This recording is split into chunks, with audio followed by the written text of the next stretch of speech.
On First at 9 this Monday, the 27th of October 2025. Questionable connections. MP Jagat Vidana rejects IGP's claims regarding his alleged ties to the underworld.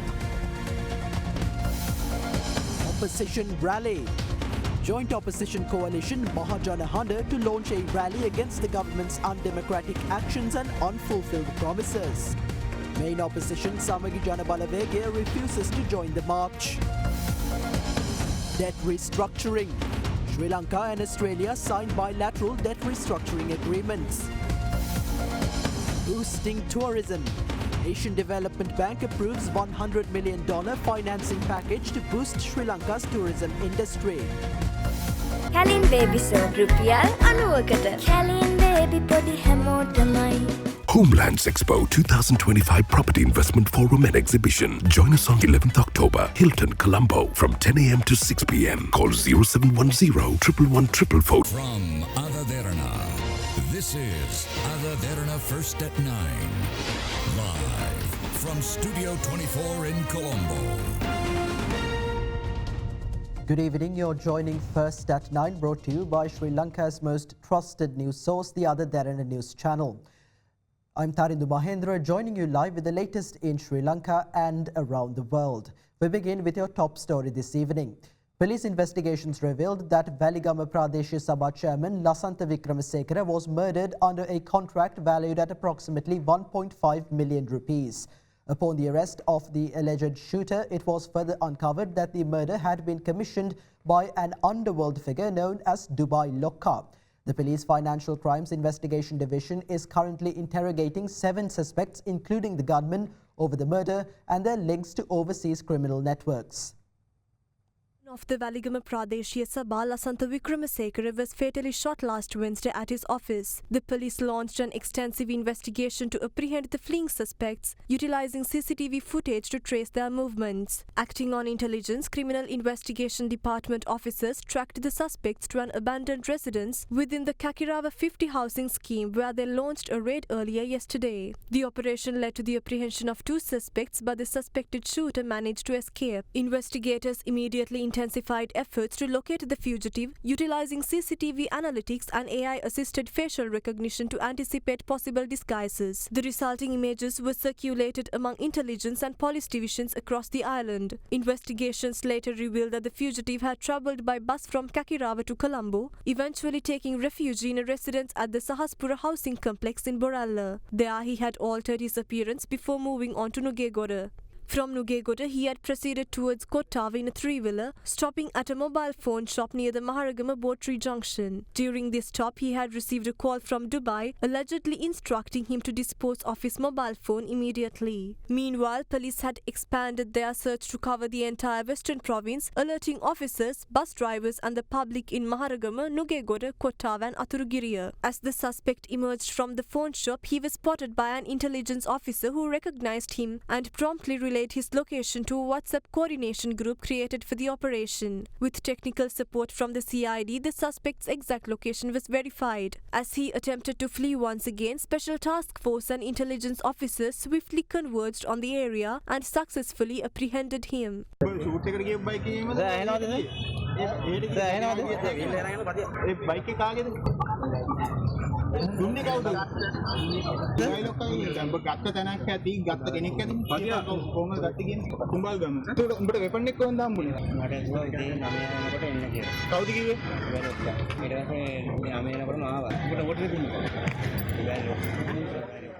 The 28-year-old suspect, identified as Nuwan Tharaka, is a resident of Agulugama. Police sources revealed that the suspect has a criminal record spanning 5 cases of theft, 2 of robbery and several other offences involving the possession of illegal weapons. Preliminary investigations indicate that the murder of the Weligama Pradeshiya Sabha chairman was carried out under a contract valued at approximately 1.5 million rupees. It was later revealed that the suspect had only received half of the agreed payment and had travelled to Maharagama to collect the remaining sum. Following the arrest, the shooter and 6 other suspects, including the motorcycle rider and another female apprehended in Kakirawa, were transferred to the Police Financial Crimes Investigation Division last night. for further interrogation. Earlier this afternoon, the suspects were produced before the Judicial Medical Officer for examination.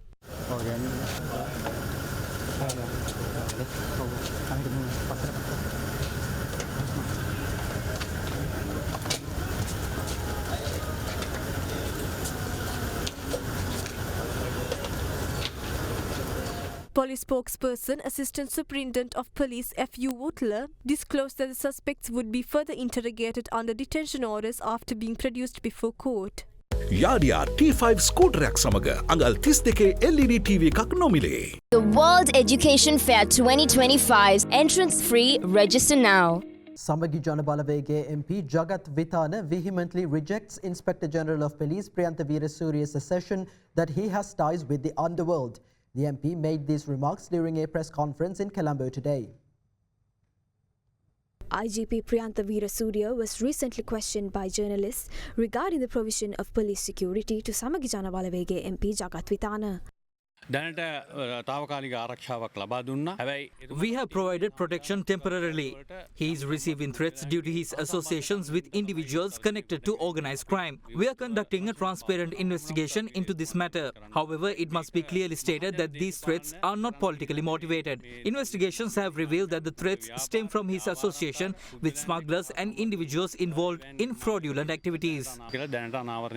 As the IGP's statement sparked widespread discussion, Samagi Janabalawege issued a statement in response today, noting that the claim that MP Jagat Vitana has been threatened on non-political grounds suggests that these threats are based on alleged illegal or personal activities, and strongly condemned it as insulting and baseless. Meanwhile, MP Jagat Vitana convened a press conference today where he responded to the IGP. The IGP made an official statement to the media claiming that I have links with criminal gangs. I only became aware of this allegation after his statement. On the day I informed the Speaker of Parliament about threats against me, Minister Dr. Nalinda Jayatissa met me during lunchtime. He was also surprised to see the report I presented. It was only after reviewing this report that I learned about the alleged threats to my life. According to the IGP's own words, a list of individuals facing threats have been compiled and my name appears on it.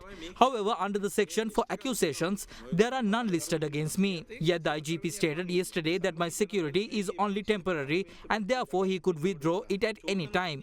I will not beg for security, but I firmly believe that no politician should face such treatment. Perhaps the IGP is displeased because I requested security through the proper legal channels via the Speaker. If following legal procedure is considered wrong, then I apologize. The IGP also made remarks suggesting that my business activities are illicit. I have been operating legitimate businesses since 1989. His statement unfairly tarnishes the reputation of business network I have built over decades. We will take legal actions against this. He is attempting to link me with criminal gangs without any evidence. I ask, what wrong have I done to deserve this?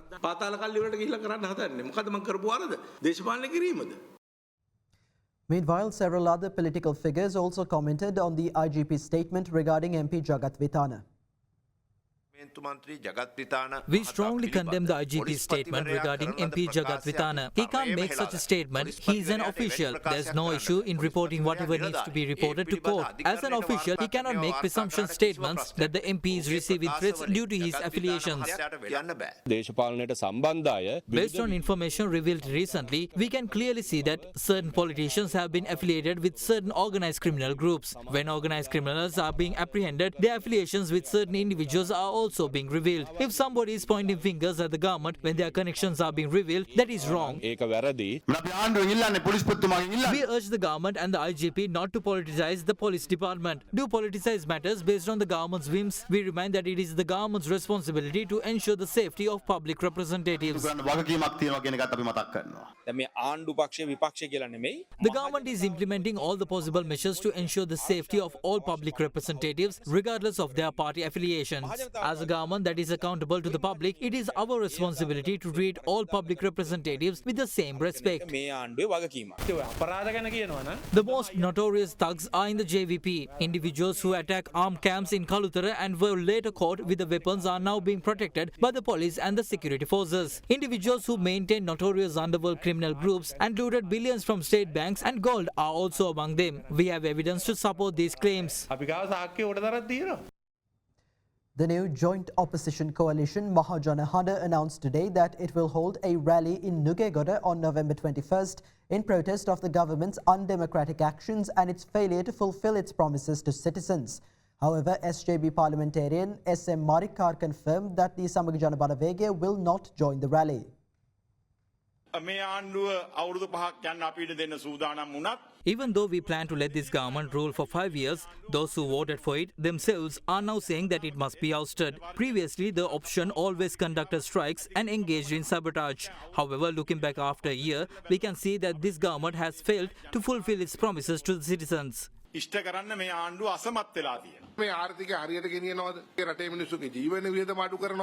Are they managing the economy properly? Are they taking measures to reduce the cost of living? Instead, they have created fear among citizens and are investigating how they made their money. Such investigations are necessary if assets were obtained unlawfully. However, this is not the case. The country has transformed into 1950s Chicago or Colombia in the 2000s. A country like ours, where we once had the chance to live in freedom, is now heading in that direction.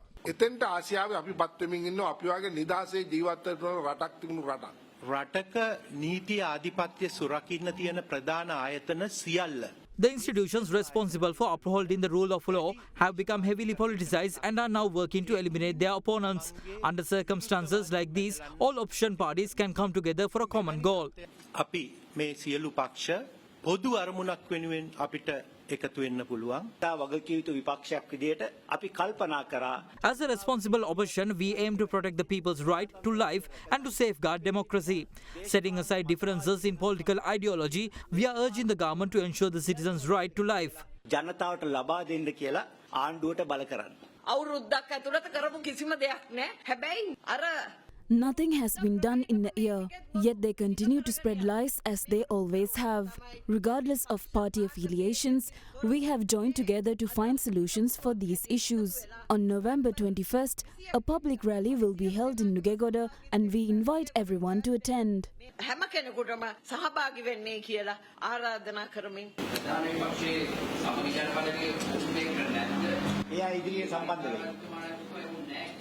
මම හිතන්නේ විපක්ෂයේ සමගිය වෙනුවෙන් ප්‍රජාතන්ත්‍රවාදයේ වෙනුවෙන් පෙනී ඉන්න එක විපක්ෂයේ සෑම පක්ෂයකම යුතුයකමක්. ඒ නිසා අපි බලාපොරොත්තු වෙනවා නුදුරු දිනකම එයාත් සම්බන්ධ වෙන්න. අයින් වික්‍රමසිංහ, මහින්ද රාජපක්ෂ, සජිත් ප්‍රේමදාස, මෛත්‍රීපාල සිරිසේන, දේශපාලනඥයන්ගේ ආශිර්වාදය තියෙනවද? ඕන්න සහභාගී වෙනවා. ඔව්. සහභාගී වීම නෙමෙයි ආශිර්වාදය තියෙනවා. However, SJB parliamentarian SM Marikar, who joined a media briefing yesterday, stated that the Samaga Jana Balavegaya will not join the upcoming opposition rally. Sri Lanka and Australia have signed bilateral agreements to restructure around $39 million of Sri Lanka's external debt. The deals follow a memorandum of understanding with the Official Creditor Committee and involve rescheduling outstanding obligations. The agreements were signed today at the Ministry of Finance by Treasury Secretary Dr. Harshana Surya Peruma and Australia's High Commissioner Designate Matthew Duckworth. The move not only supports Sri Lanka's path to debt sustainability but also reinforces strong bilateral ties. Foreign Minister Vijitha Herath says the government has eliminated the culture of bribery which pervaded the Foreign Employment Bureau. The minister further stated that steps have been taken to ensure the voting rights of expatriate Sri Lankans and to establish a contributory pension scheme for them. The launch of the commemorative festive cover and stamp to mark the 40th anniversary of the Sri Lanka Bureau of Foreign Employment was held at the Ministry of Foreign Affairs today with the participation of Minister of Foreign Affairs Vijitha Herath and other officials. People often say that politicians take money to send people abroad, but that is not true. History does not support such claims. There have been allegations that ministers, deputy ministers and personal secretaries of ministers have taken money from people who plan to go abroad. Due to these reasons, we arrested a driver working for this institution on charges of accepting bribes to send people abroad. Do not make any payments to anyone to go abroad. All data regarding employment in Israel is monitored by the Population and Immigration Authority of Israel. It is not handled solely by the Sri Lanka Bureau of Foreign Employment. Politicians or political authorities do not intervene to send their friends or relatives abroad. We have changed that culture. The Sri Lanka Bureau of Foreign Employment Act No. 21 of 1985 has become a barrier to some of the measures we are planning to implement as the act is now insufficient.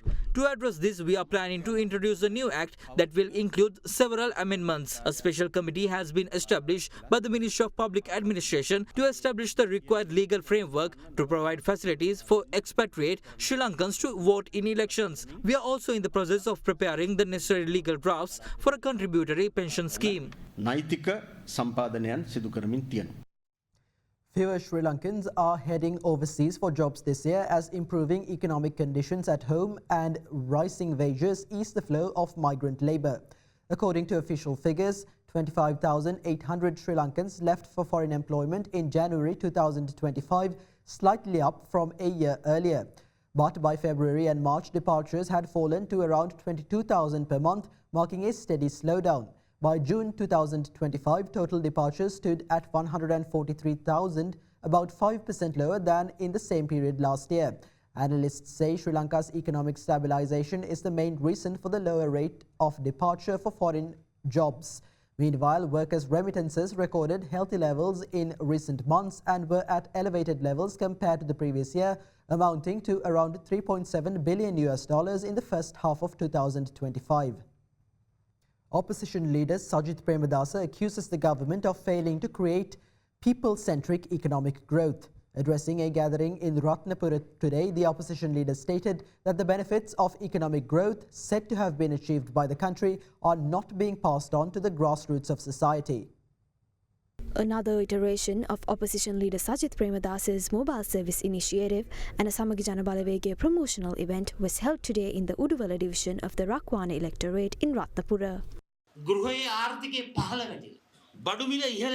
The domestic economy has collapsed. The prices of goods are soaring. The people are in debilitating poverty. According to certain media channels, the country's economy is growing rapidly. However, are the benefits of this rapidly growing economy being passed on to the grassroots of our society? If the economy is growing, you should be experiencing the results of it. The ordinary citizen should feel the benefits of economic growth in their wallet. This is a complex issue. A people-centric economic growth is not being achieved. 50% of our country's population is in poverty. The ordinary citizen has not experienced the economic development they brag about. The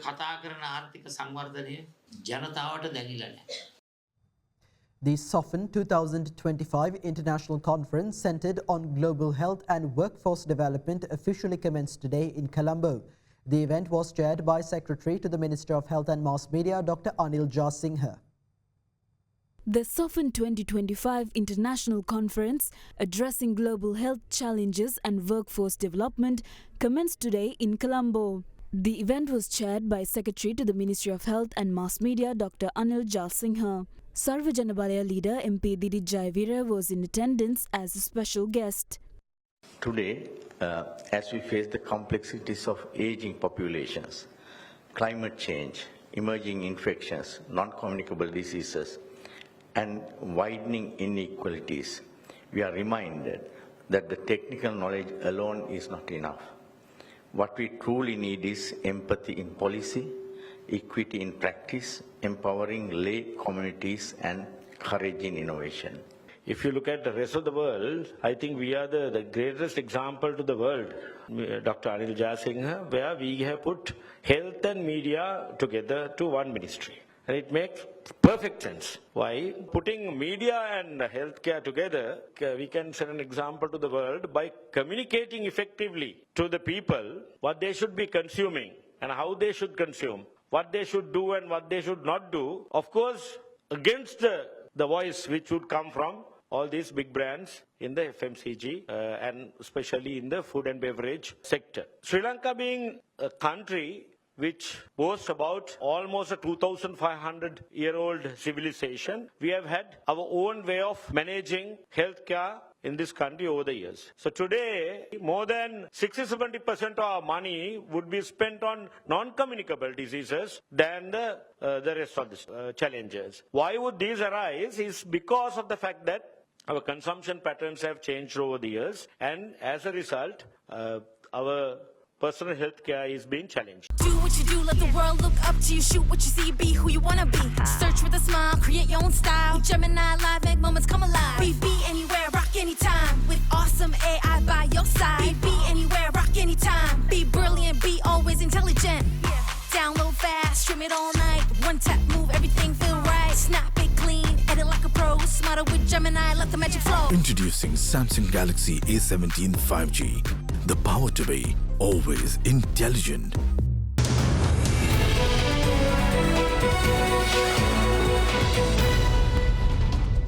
Welcome back. You're once again joining First at 9 on the Other Derana News channel. Now, Jaffna has been named among the top 25 best destination to visit in the world in 2026 by Lonely Planet, a renowned global travel guide publisher. The Global Travel Guide made this assertion while unveiling its top destinations and experiences for the coming year with the release of Lonely Planet's Best in Travel 2026. Lonely Planet, featuring Jaffna, stated that it is a destination most suitable to explore culture, cuisine and island adventures. The Asian Development Bank has approved a $100 million financing package to boost Sri Lanka's tourism industry through policy reforms and targeted investments. The Sustainable Tourism Sector Development Program aims to strengthen governance, enhance private sector participation and bridge infrastructure gaps while promoting sustainable and high-end tourism. The funding includes a $70 million concessional loan and a $30 million regular loan from the ADB. ADB Country Director Takafumi Kadono pointed out that although tourist arrivals have returned to 2018 levels, earnings remained below pre-pandemic figures. The program will focus on Dambulla, including Sigiriya, as well as Trincomalee, promoting digitalization, skills training and sustainable urban development. The Colombo Stock Exchange closed in negative territory today as a result of price losses in counters such as CT Holdings, Central Finance Company and Richard Pearis and Company. The benchmark ASPI declined by 0.1% to close at 22,788.79, while the more liquid S&P Sri Lanka 20 edged down by 0.17% to end the day at 6,255.63. Market turnover was 5.76 billion rupees. The capital goods sector was the highest contributor to market turnover, followed by the banking sector.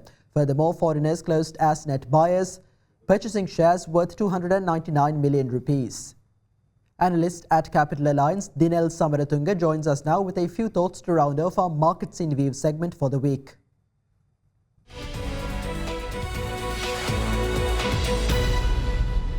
The ASPI rising 0.79% from 22,634 to 22,813, while the S&P SL20 gained 0.05% from 6,263 to 6,266. Market turnover decreased by 20.8% to 29.5 billion rupees.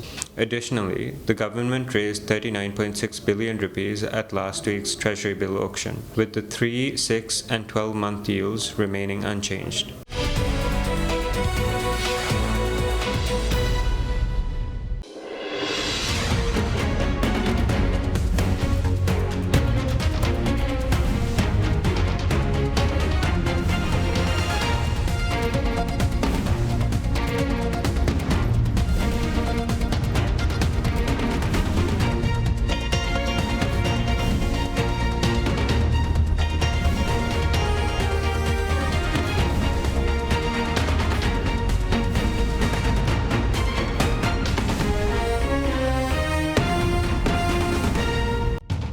That's all for tonight from First at 9. Thank you for joining. Have a great night.